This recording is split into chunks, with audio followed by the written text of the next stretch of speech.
Balls. Okay, folks, and we're going live here on Facebook.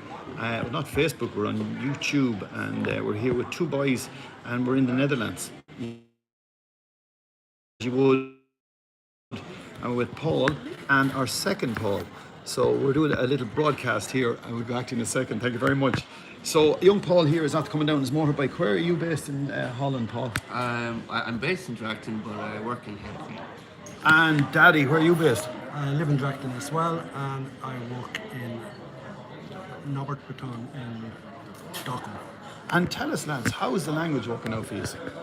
It's not for me. No, it's not working for him at all. Ik spreek klein beetje Nederlands. Well, good man, good man. And many years in here yourself? Two. And Paul, and you're finding it hard as after all them years? I understand a lot of it, but Yeah. you have to turn it around and try to speak it back. Yeah. It's hard. So you'd understand when someone is chatting to you anyway? In the several different languages.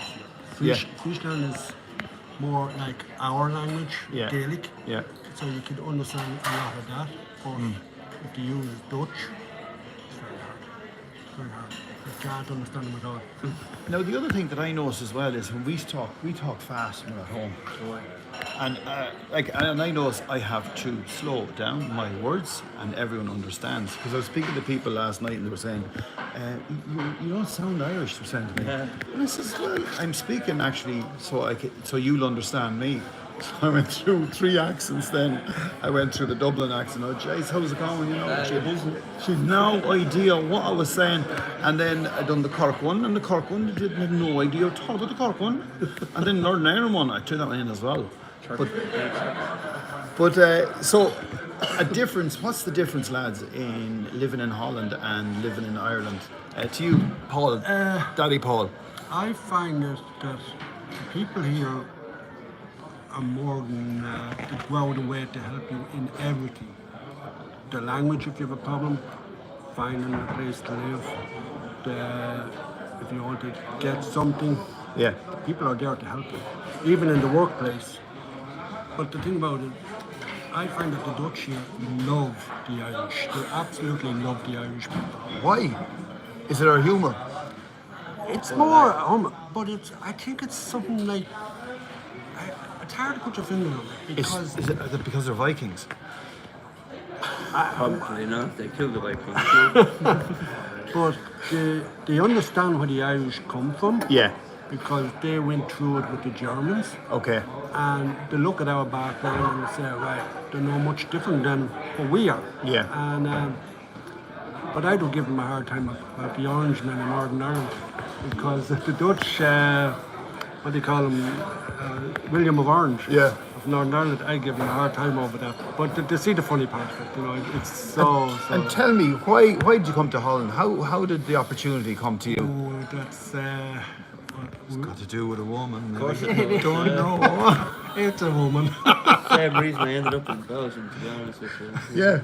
Well, isn't it good? Well, yeah. It's good. It gets you out of the house, I suppose. And well, You're in trouble too. it changes your lifestyle as well, because it said living in Europe, it's a whole different world again. To us all, and I think I don't know that much about Holland, but I know the system is quite good. The transport system is unbelievable, and if you have a bike, you are made in Holland, because you'd be run over with it. You said it, it's worse than Beijing with all the bicycles. Have you been to Beijing as well? Come on. But it's just so much opportunities here. Yeah. Like even Paul was over in Ireland there not too long ago on a contract of a Dutch company doing a job in Ireland. For bus there. Go on. What they call it now, buses for Ireland now, they call it now, BFI. Oh yeah. But So it's doing like that's the way it works. So your job then, Paul, how did you manage to get the job? I initially, well, I was looking with him initially, and then I looked for something in the auto trade. So Right. I wanted to learn how to weld, how to paint. And I went to like a shop that was doing, they were repairing the old coccinelles, you know, the VWB wheels and Oh, yeah. bullies and stuff. And they were like, we don't really have a place, but I'll give you a touch with this guy and this guy. And I was with my agency and I asked them, and they were like, we have a guy in here that paints doing buses. And I was like, okay, send me out. Now, you were working in Ireland. Who were you working with in Mullingar before you left? Last job I worked at was Jack Slater Motors. Ah, there Jack. on the harbour, on Harbour Street, yeah. Yeah. And I left there, it was like just before Christmas 2017. So your job now is based around buses. So what exactly would you be doing? Like repairing buses, Yeah, we do like... making buses? Well, not making. Yeah. Well, someday maybe, but basically it's window repairs, like windscreen removal, replacement, side glass, and then like you'd be surprised how many times buses get damaged. So body repair and paint and all that kind of thing as well. And is it good? I mean, do they train you up when you're here? Like, I mean, is it good for that? Yeah, like when I started with them, like there really is no training for working on buses. So Yeah. It's learning by doing, and they were very helpful where I'm working now. So. And I see you're wearing a sort of jacket there as well. But that's Biker. you're a biker. What sort of bike have you got over here? I have a CBR 900 Firebird. God above. And how's that going for you? Love Yeah? it, yeah. You have the weather for it. That's the good That's thing. the other side of it. Weather is great here for bikers. Now tell us, Paul. You came over here a good few years ago, anyway. But tell us, what about how did you get into working in the job, and what sort of job are you working at? At first, when I came here, I worked for Van der Wall Sloping. Van der Wall Sloping is a demolition crowd. All right. And I had to put in a CV to them. Okay. But you have to put in a little catchphrase at the bottom of it, which Okay. I found very stupid, weird. Yeah.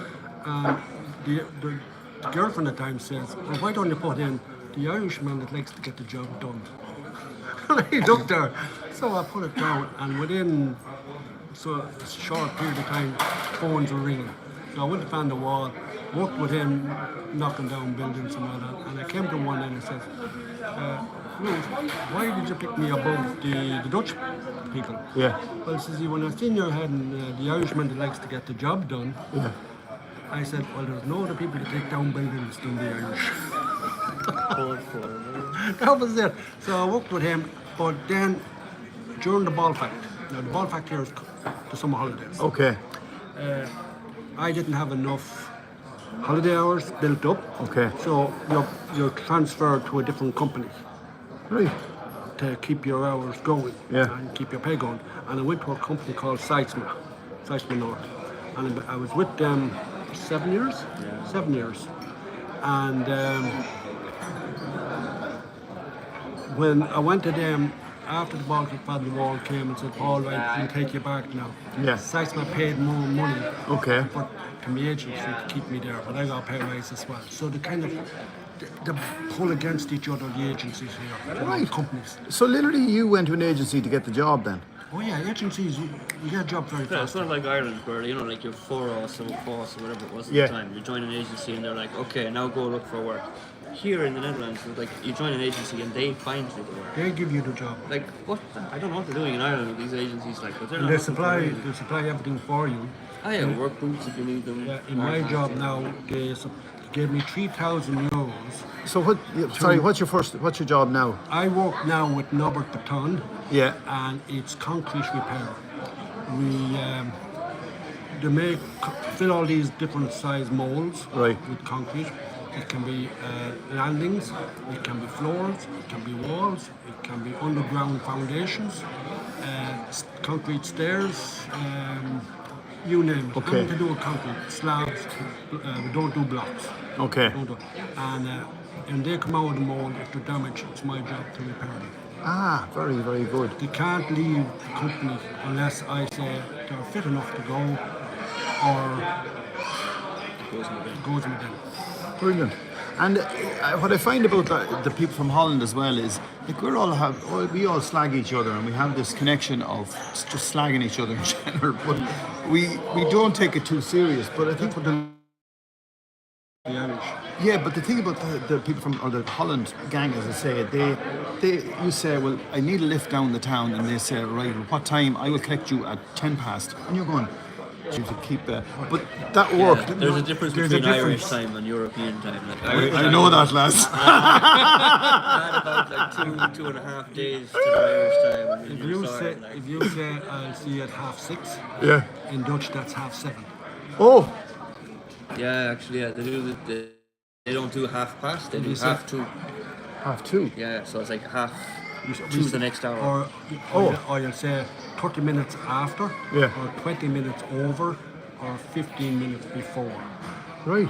It's not. Yeah, and if What- we, they if we, don't say, have we quarter say to like 6. like 5:30, they literally mean like it's 5:25. So it's not the extra hour, it's Yeah. minus an hour. So an Irish person would be late.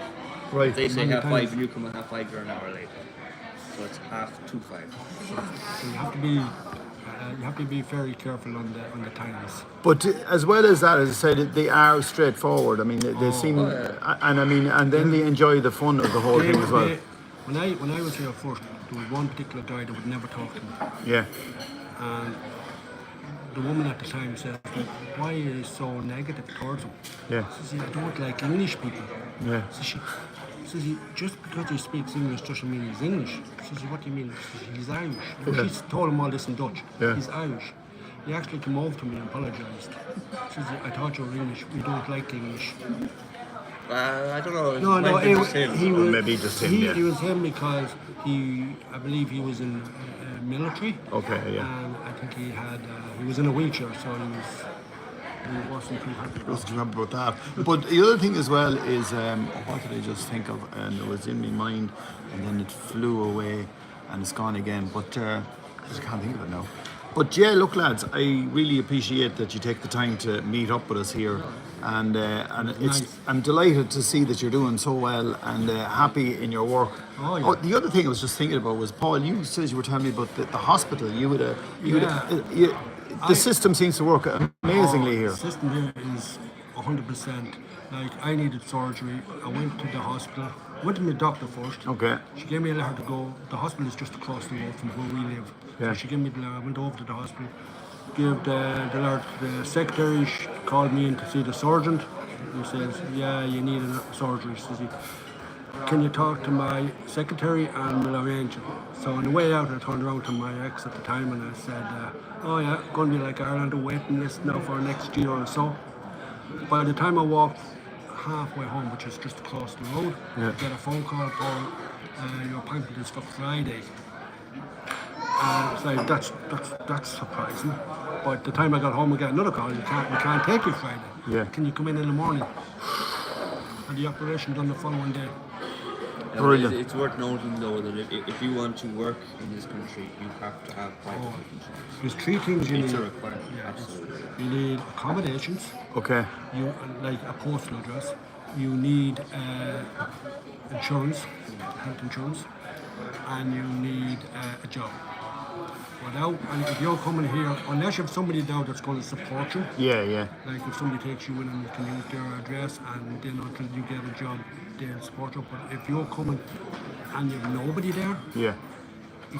unless you come over with plenty of money, you're going to start a job straight away. It's going to be very hard. Brilliant.